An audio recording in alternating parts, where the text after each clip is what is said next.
കേരളത്തിൻ്റെ സെക്യുലറിസം എന്ന് പറയുന്നത് പ്രധാനമായും നിലനിൽക്കുന്നത് ഈ മുസ്ലിം ഈഴവ വിഭാഗങ്ങൾ തമ്മിലുള്ള സൗഹാർദ്ദത്തിന് പുറത്താണ്. ഈ ഇഴയെടുപ്പം തകർക്കുക എന്നുള്ളതായിരുന്നു ഇത് കൊണ്ടുവന്ന RSSൻ്റെ പ്രധാനപ്പെട്ട പ്രൈം ഒബ്ജക്റ്റീവ് എന്ന് പറയുന്നത്. വെറുപ്പ് ഉൽപ്പാദിപ്പിച്ചാൽ അതുകൊണ്ട് രാഷ്ട്രീയ നേട്ടം ഉണ്ടാക്കാം, കാശും ഉണ്ടാക്കാം, എങ്കിൽ പിന്നെ ഉണ്ടായിക്കൂടെ നാളുകൾ ചിന്തിക്കില്ലേ? 3-4 കോടി രൂപ അതിൽ കൂടുതലൊന്നും മുടക്കണ്ടാവില്ല ഫസ്റ്റ് കേരള സ്റ്റോറിക്ക്. 3 കോടി 4 കോടി കാരണം അത്ര അമച്വറിഷ് ആയിട്ടുള്ളൊരു സിനിമയാണത്.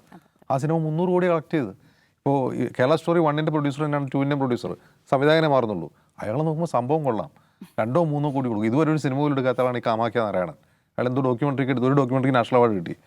അയാളെ പിടിച്ച് അയാൾക്ക് ഒരു 2-3 ലക്ഷം കൊടുത്ത് ആ ഒരു സിനിമ ഇറക്കി 10-13 ലക്ഷം ഉണ്ടായിക്കൂടെ? ഇന്ന് ഇന്ത്യയിലെ ഏറ്റവും ലാഭകരമായ വ്യവസായമായി വെറുപ്പുൽപാദനം മാറിയിരിക്കുന്നു. അത്രയേ ഉള്ളതിന്. ഇപ്പോൾ ലവ് ജിഹാദ് എന്തിനാണ് നമ്മളിവിടെ പലവട്ടം ചർച്ച ചെയ്തിട്ടുണ്ട്. ലവ് ജിഹാദിൻ്റെ പ്രൈമറി ടാർഗറ്റ് എന്ന് പറയുന്നത് തെക്കൻ കേരളത്തിലെ, പ്രത്യേകിച്ചും തൃശ്ശൂരിന് തെക്കോട്ടുള്ള തെക്കൻ കേരളത്തിലെ ജില്ലകളിലെ മുസ്ലിങ്ങളെയും ഈഴവരെയും തമ്മിൽ അകറ്റുക എന്നുള്ളതായിരുന്നു. അതായിരുന്നു ഒരു പ്രൈമറി ടാർഗറ്റ്. അതിൻ്റെ കാരണം എന്ന് വെച്ചാൽ കേരളത്തിൻ്റെ സെക്യുലറിസം എന്ന് പറയുന്നത് പ്രധാനമായും നിലനിൽക്കുന്നത് ഈ മുസ്ലിം ഈഴവ വിഭാഗങ്ങൾ തമ്മിലുള്ള സൗഹാർദ്ദത്തിന് പുറത്താണ്. ആ സൗഹാർദ്ദത്തെയാണ് നമ്മൾ പുറത്തു നോക്കുമ്പോൾ കേരള സെക്യുലറിസം നമ്മൾ കാണുന്നത്, സാമുദായിക സൗഹാർദ്ദം കൊണ്ട് കാണുന്നത്. അതിൻ്റെ ഒരു ഏറ്റവും നല്ല ഉദാഹരണം പറഞ്ഞു കഴിഞ്ഞാൽ ഈ 2 കമ്മ്യൂണിറ്റികൾ തമ്മിലുള്ള ഇഴയടുപ്പം അവർ പേരിടുന്നതിൽ പോലും ഉണ്ട്. ഇപ്പോൾ ഷിബു, സാജു, ഷിജു, ഷൈജു, ഇത് 2 കമ്മ്യൂണിറ്റിയിലും നമുക്ക് കാണാൻ പറ്റും. നമ്മുടെ ഓഫീസിൽ തന്നെ ഉണ്ട് ഇതേ പേരുള്ള വ്യത്യസ്ത കമ്മ്യൂണിറ്റിയിലുള്ള ആളുകൾ. ഇപ്പോൾ CPMൻ്റെ ആലപ്പുഴ ജില്ലാ സെക്രട്ടറി പേരെന്ത്? ആർ നാസർ. അയാൾ ഈഴവ സമുദായമാണ്. അപ്പോൾ ഈ ഇഴയെടുപ്പം തകർക്കുക എന്നുള്ളതായിരുന്നു ഇത് കൊണ്ടുവന്ന RSSൻ്റെ പ്രധാനപ്പെട്ട പ്രൈം ഒബ്ജക്റ്റീവ് എന്ന് പറയുന്നത്.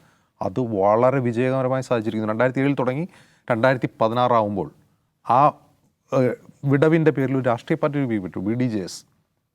അതുകൊണ്ട് NDAയിൽ ചേർത്തു. അത് വളരെ സക്സസ്ഫുള്ളാണ്. വെറും 8 വർഷം കൊണ്ടാണ് ഇത് മാറ്റം. ഇങ്ങനെയുള്ള സാമൂഹിക മാറ്റം ഇത്ര പെട്ടെന്ന് ഉണ്ടാവില്ല. അതിന് ചാലകശക്തിയാവുന്ന സോഷ്യൽ മീഡിയയാണ്. അത് സോഷ്യൽ മീഡിയ വരാൻ പോകുന്നു എന്നറിഞ്ഞുകൊണ്ട് ഇങ്ങനൊരു സാധനം ഇട്ട് കഴിഞ്ഞാൽ ഇത് കത്തുമെന്നൊക്കെ നന്നായി പ്ലാൻ ചെയ്ത് നിരവധി തവണ RSSനകത്ത് തന്നെ ഡിബേറ്റ് നടന്നുണ്ട്, ഇത് വേണോ വേണ്ടയോ. കാരണം RSSലെ മുതിർന്ന നേതാക്കൾ, കേരളത്തിലെ മുതിർന്ന നേതാക്കൾ ഇതിൻ്റെ പ്രൊപ്പഗേറ്റേഴ്സ് ആയിട്ടുള്ള ആളോട് ചോദിച്ചു, ഉള്ള കാര്യം പറഞ്ഞാൽ പോരെ, ഉള്ള കാര്യങ്ങൾ പറഞ്ഞിട്ട് നമുക്ക് വിടവുണ്ടാക്കിയ പോലെ, ഇല്ലാത്ത കാര്യം പറഞ്ഞതിനാണ്. അപ്പോൾ ഇതിൻ്റെ പ്രൊപ്പഗേറ്റേഴ്സ് പറഞ്ഞത് ഇത് നല്ല ടൂളാണ്, ഇതാണ് ഏറ്റവും നല്ല ടൂൾ. അതിൻ്റെ കാരണം വെച്ചാൽ ഈ 2 കമ്മ്യൂണിറ്റിയിലും പരസ്പരം ആളുകൾ പ്രേമിക്കുകയും കല്യാണം കഴിക്കുകയും ചെയ്യുന്നുണ്ട്. അപ്പോൾ ഇതാണ് ഏറ്റവും നല്ല മാർഗ്ഗം എന്ന് പറഞ്ഞ് അവരെ കൊണ്ട് സമ്മതിപ്പിച്ച് ചെയ്ത ഒരു കാര്യമാണിത്.